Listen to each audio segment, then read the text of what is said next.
Okay.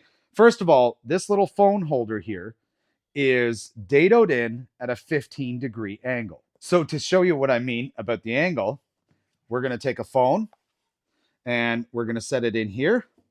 And as you can see, it holds that phone in place. The phone doesn't even touch this part, nor does it come over top of these holes. So you can still have all the stuff standing in the back here.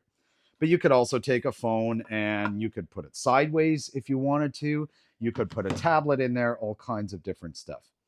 Now, in order to dado this out, what I did is using my table saw, and the table saw is one of the main tools for this project. One of, not the only, but one of.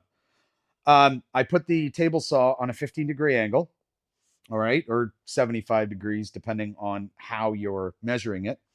And I raised it to the depth that I wanted it to be in this case, because this is, once again, the 1-inch thick walnut here.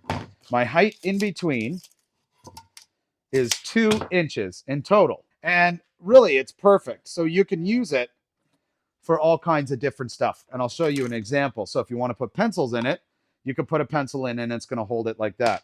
If you wanted to get fancy with Pica pencils, you could do that as well. I did make sure that it fit those ones.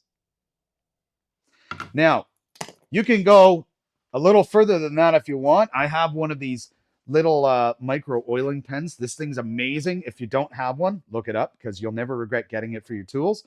And it actually holds one of those things nice and straight as well.